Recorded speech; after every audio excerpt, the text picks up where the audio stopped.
Bonjour tout le monde et bienvenue dans cette édition BookTube. Aujourd'hui, j'avais très hâte de vous parler de ce livre-là. Ça fait un bout de temps que je l'ai. Ouh, puis j'avais hâte que ce soit rendu autour de ce livre-là, de vous le partager parce que c'est un livre qui va nous permettre d'explorer l'écriture. Donc, les bienfaits de l'écriture, comment écrire même si on pense qu'on n'a pas d'idée ou qu'on pense qu'on n'a pas de créativité, comment écrire quand on se sent pris avec des émotions puis qu'on n'a pas les mots, comment choisir ces mots-là, comment commencer à écrire, hein, le syndrome de la page blanche. Tellement intéressant. Et le livre que je vais vous présenter aujourd'hui, ce livre-là, c'est un atelier d'écriture. C'est merveilleux. J'avais tellement hâte de le lire et de vous en parler.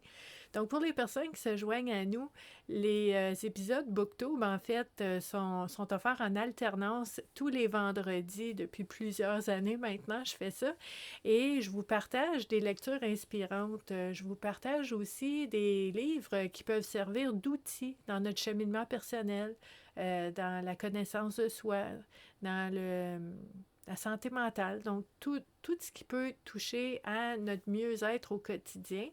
Donc, je lis ces livres-là et je vous en parle, je vous en présente des extraits et je vous montre ça les vendredis aux 2 semaines. Donc, si vous aimez ça, vous êtes au bon endroit. Mon nom, c'est Stéphanie et puis moi, je suis intervenante psychosociale depuis plus de 27 ans maintenant. J'accompagne les gens dans leur cheminement personnel et depuis 2018, j'accompagne les gens beaucoup en ligne via les réseaux sociaux. Donc, pas de limite de frontières. Donc, si quelqu'un a besoin d'aide, je peux aider. On est en ligne. C'est merveilleux de pouvoir faire ça. Et je vous partage à tous les jours des exercices, des activités qu'on fait ensemble, interactives, des réflexions, des informations, toujours en lien avec le bien-être et la santé mentale tous les jours de l'année sur la communauté Vivre à coup de cœur. Et ici sur YouTube, je vous partage des booktubes et des oracles tubes aux 2 semaines, les vendredis, pour pouvoir aller explorer les outils qui sont les jeux de cartes oracles et les livres dans notre propre cheminement personnel pour nous aider à faire des prises de conscience et à voir les choses autrement, à prendre des décisions différentes, à faire des choix différents dans notre vie. Donc, notre beau livre sur l'écriture aujourd'hui nous vient de la maison d'édition Le Dauphin Blanc, que j'aime beaucoup, et c'est un beau livre de Brigitte Meloche. Regardez si c'est beau. Écrire pour se faire du bien, sans invitation à suivre la route des mots pour une douce vie. Il y a 100 exercices d'écriture là-dedans. On aime ça. Moi, j'adore écrire. Si vous êtes une personne qui avez un attrait pour l'écriture, mais que vous n'êtes pas certain, vous doutez de vous-même, peut-être que par le passé, peut-être à l'école où quelqu'un vous a dit que vous ne saviez pas écrire ou que, tu sais, des fois, il y a des expériences qu'on peut vivre qui font qu'on reste loin ensuite de certains outils qui pourraient nous aider. J'aime beaucoup ce livre-là parce que tu fais ça pour toi, avec toi-même. Il n'y a personne qui est obligé d'être au courant. Tu fais ça pour toi. Donc, il n'y a pas de jugement. Il y a vraiment un cadeau qu'on prend le temps de se faire pour nous-mêmes. Donc, dans ce livre-là, vraiment beaucoup d'exercices d'écriture. J'en ai sorti quelques-uns que je voulais vous montrer parce que ça fait partie de l'exploration de l'outil. Puis vous voyez ici, on nous dit... Ah, puis on a Brigitte. Moi, j'aime ça quand on voit les photos des gens. Donc, ce livre original et inspirant contient plusieurs petites histoires qui ont été écrites pour éveiller les vôtres et suivre ainsi le fil de votre vie. Elles vous donneront l'élan nécessaire pour vous inciter à prendre la plume à votre tour. Vous parcourez avec grand plaisir la route des mots et ses 100 exercices pratiques, exclusifs et originaux à explorer en toute saison. Puis je trouve ça beau parce que ce livre-là est divisé en saisons. Fait qu'on a les exercices d'hiver, d'automne, de printemps, d'été. Je vous dirais en même temps, on peut les faire quand bon nous semble. On n'est pas obligé nécessairement de suivre ça, mais je trouve ça intéressant de l'avoir planifié de cette façon-là. C'est intéressant. Puis dans les extraits que je vous ai sortis, ce n'est pas nécessairement les histoires, parce que c'est vrai, dans ce livre-là, il y a quand même quelques histoires qui sont racontées par l'auteur pour nous faire nous faire rêver, nous faire imaginer des choses et ensuite écrire nous-mêmes la suite ou une histoire semblable ou complètement différente, dépendant de ce que ça nous a inspiré. Mais c'est pas tout le temps des histoires à lire. Donc, je trouve ça intéressant de vous le mentionner parce qu'ici, on nous parle, c'est un livre pour écrire. Il y a quelques histoires qu'on va lire, mais il n'y en a vraiment pas beaucoup. C'est vraiment plutôt un livre pour écrire. OK? Il y a, en bon français, là, je cherche mon mot en français, justement, il y a des prompts. Mon cerveau bilingue des fois. Hein? Donc, il y a des prompts. L'auteur vous propose une réflexion qui va déclencher une réflexion puis que vous allez pouvoir écrire là-dessus. Donc, des prompts. Et c'est rempli de ça. Donc, dans ce livre-là, l'auteur nous dit ici: plongez avec confiance dans les 100 invitations à écrire. Ce recueil de propositions d'écriture créative réveillera le sage qui sommeille au fond de vous et vous donnera accès à vos ressources intérieures, aux visages que vous aimez et aux projets qui vous appellent. Les mots ainsi libérés amplifieront votre énergie positive et éclairciront vos ciels orageux en vous indiquant quelle voie emprunter pour prendre une distance avec ce qui déborde en vous. Donc, c'est quand même beau. Puis vous voyez que la personne qui a écrit le livre aime écrire. on a des belles tournures de phrases, il y a des beaux mots là-dedans. C'est très bien dit. C'est tantôt très poignant.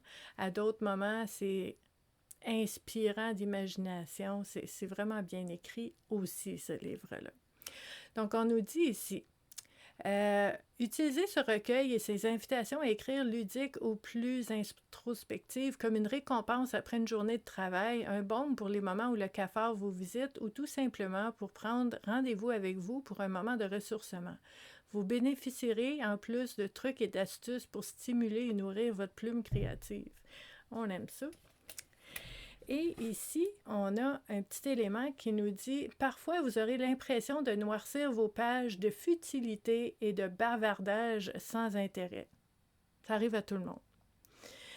En vous relisant à tête reposée, un mot ou une ligne attirera votre attention. À peine dissimulé sous vos propos futiles, vous trouverez des pistes, des indices pour régler vos interrogations et vos incertitudes. Vous réussirez à créer des liens et vous réaliserez que votre tourment s'est transformé au fil des mots en une émotion plus légère ressemblant à un poème. C'est beau, c'est fabuleux. Vos écrits n'appartiennent qu'à vous. Retenez qu'écrire, c'est s'exprimer et non impressionner. Donc, on laisse le sentiment de performance à la porte. On n'est pas là pour performer, on est là pour se faire du bien. On est là pour écrire. OK? Donc ici, on nous propose, dans la première invitation à écrire, l'action d'écrire à la main au lieu de l'ordinateur, vous permet de sentir, de manipuler et de vous approprier les mots et trouve ainsi plus facilement le chemin de votre cœur. De plus, le temps que vous prenez pour les écrire, les retranscrire et les arranger à votre convenance est un temps de réflexion et de relaxation pour vous. Donc ça, c'est intéressant aussi parce que souvent les gens vont poser la question: est-ce que je peux écrire aussi à l'ordinateur, au clavier, sur ma tablette, sur mon téléphone? J'ai tendance à vous dire absolument oui, parce qu'écrire, ça fait du bien. C'est un outil thérapeutique extraordinaire. Donc, tant qu'à pas écrire du tout, si tu veux écrire sur ton téléphone, sur ta tablette, go for it. Mais il y a des avantages à écrire à la main, papier, crayon, comme dans le temps. Mais si vous êtes pour ne pas écrire du tout, écrivez au clavier, ça fait du bien. OK, ça, je trouvais ça intéressant de le mentionner. Un des exercices que vous pouvez faire dans ce livre-là, c'est le 4e. Je ne sais pas si vous connaissez Harry Potter. Tellement imaginatif, cet auteur-là, dans les exercices d'écriture. Donc, dans l'exercice numéro 4, vous allez créer un patronus. Un patronus, c'est un animal protecteur. OK? Donc, dans l'univers de Harry Potter, un patronus est un animal protecteur. C'est un sortilège que les sorciers utilisent pour se défendre des détracteurs et d'autres créatures des ténèbres. Par exemple, le patronus de Harry Potter est un cerf lumineux. Ceux de ses amis Ron et Hermione sont respectivement un chien et une loutre. OK? Donc, imaginez votre patronus. créer un animal auquel vous vous identifiez et qui porte en lui vos forces positives. Okay? Donc, dans un premier temps, faites la liste de vos forces, de vos atouts et de ce que vous aimez en vous. Ensuite, lorsqu'on aura arrêté notre choix sur l'animal protecteur, amusez-vous à décrire votre patronus et écrivez une situation, un contexte dans lequel vous pourriez vous en inspirer pour foncer, oser et plonger.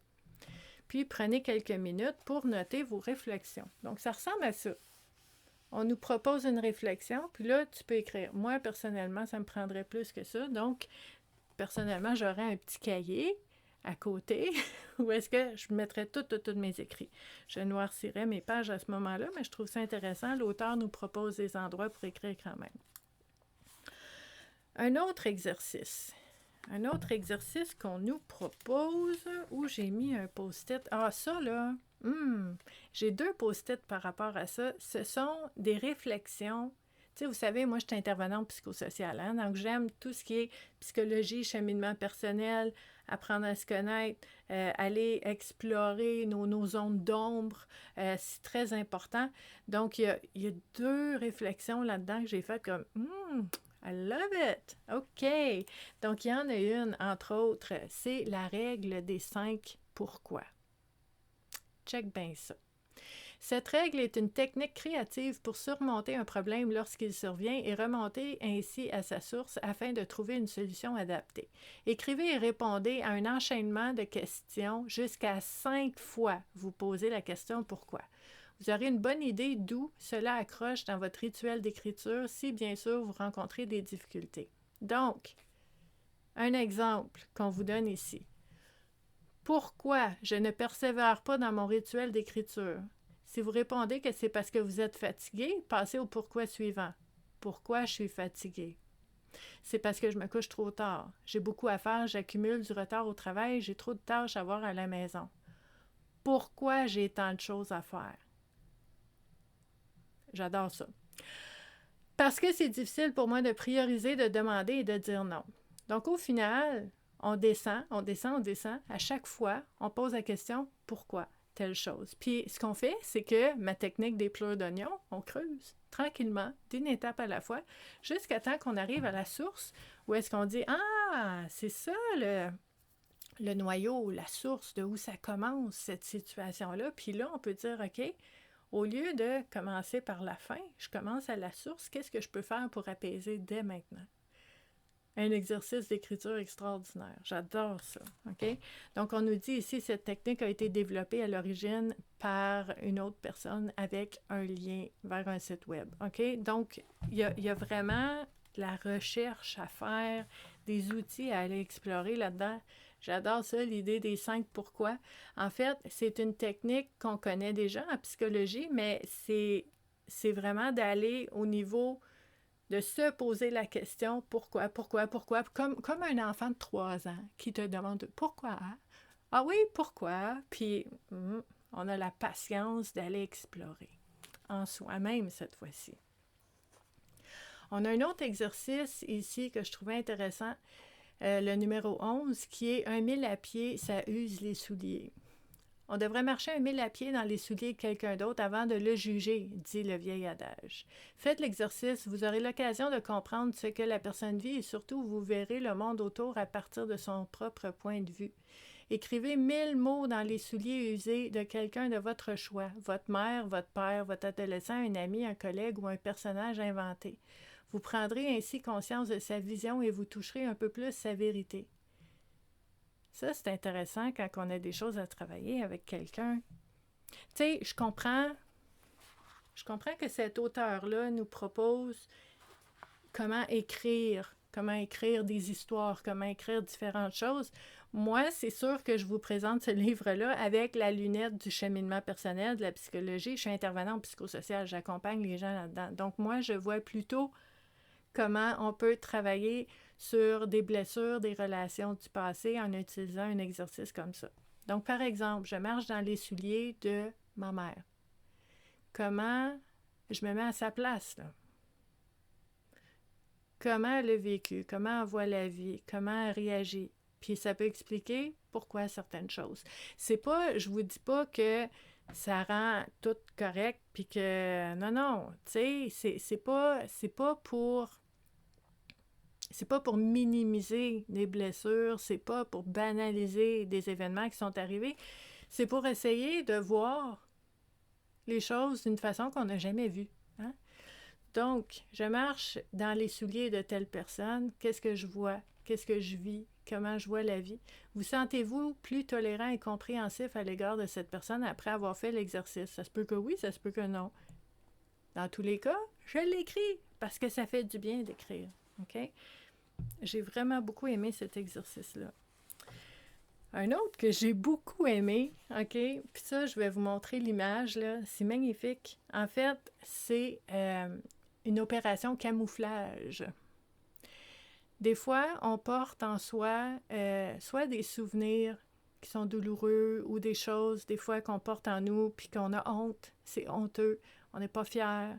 Mais ce qu'on peut faire, c'est que tu écris, puis après, à place de tourner la page, tu réécris par-dessus ce que tu as écrit. Opération camouflage. Tu n'es plus capable de lire après, là. Mais toi, tu sais ce que tu as écrit. Et ce que tu as noirci le papier, tu as écrit, c'est sorti de toi. Ça fait du bien. Mais c'est correct que tu n'es plus capable de le relire parce que personne d'autre va pouvoir le relire non plus. Donc, c'est vraiment opération camouflage. Tu peux écrire comme ça, puis tu passes par-dessus, puis après, tu tournes ta feuille, puis tu écris dans l'autre sens. Fait que là, ça fait... On n'y voit plus rien éventuellement, là. Mais toi, tu as écrit tout ce que tu portes en toi, qui est lourd, qui est douloureux, qui est honteux. Puis c'est sorti de toi, tu as osé le sortir de toi. Même si c'est camouflé, ça a sorti quand même. Donc j'aime beaucoup, beaucoup cet exercice-là.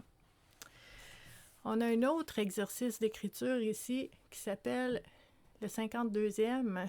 Petit train va loin. OK?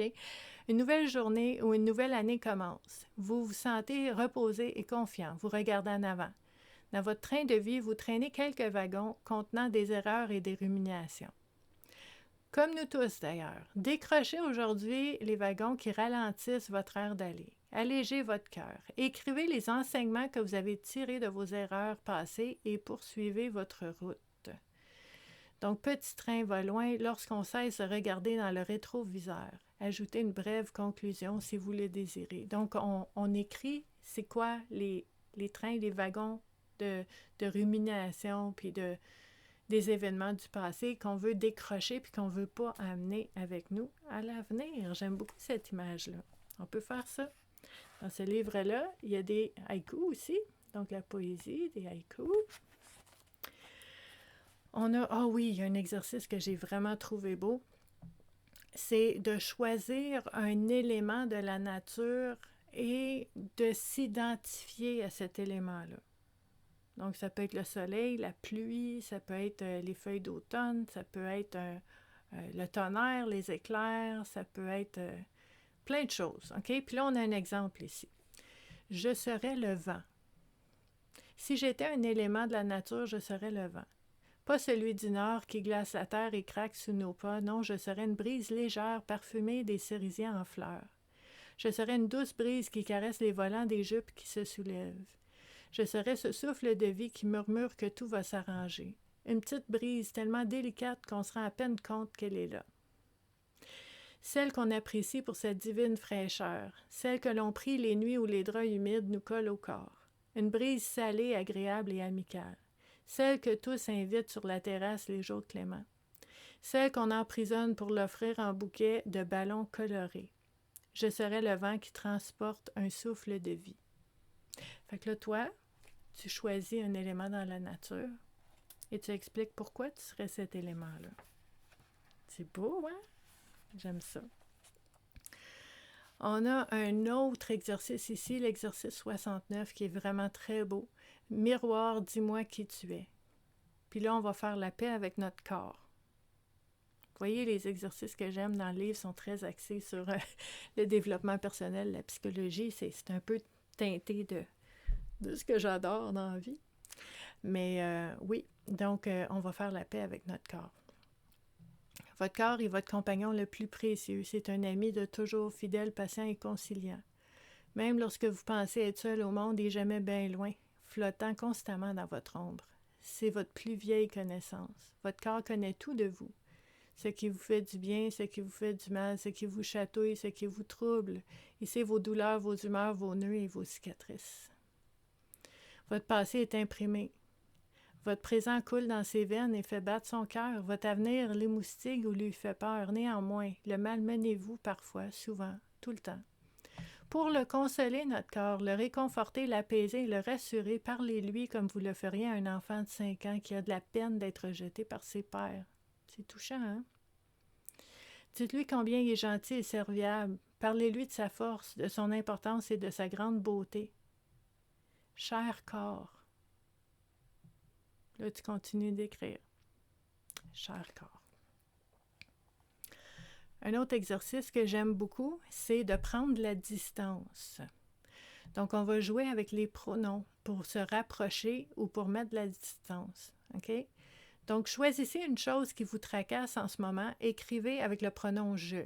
En ce moment, je suis préoccupé par. On écrit ça.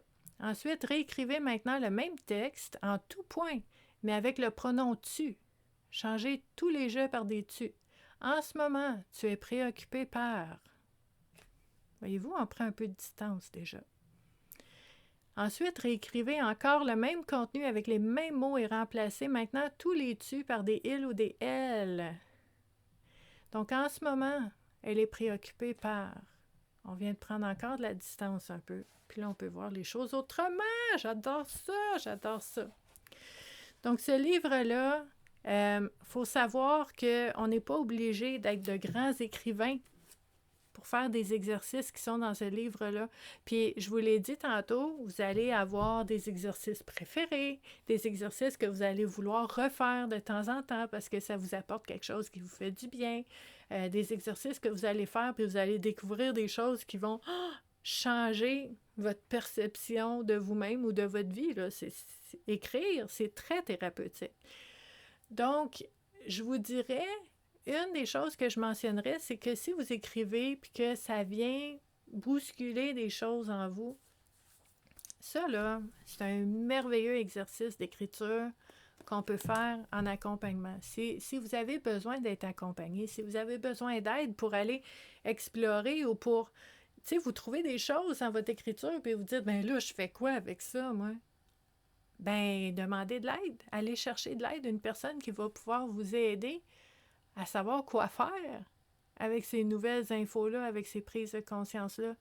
Donc oui, on peut faire ces exercices d'écriture-là toute seule. On peut apprendre plein de choses sur notre vie, sur nous-mêmes. On peut écrire un livre de fiction avec ça. Il y a plein de choses qu'on peut faire. Mais si vous avez besoin d'aide, n'hésitez pas à demander de l'aide pour pouvoir aller chercher tous les bienfaits des exercices d'écriture en lien avec votre bien-être, votre santé mentale. Donc ça, je trouvais ça intéressant et important de le mentionner. Si vous aimez ce qu'on a vu dans ce livre-là, je vais vous mettre un lien sous la vidéo pour en savoir un petit peu plus sur l'auteur et sur son livre.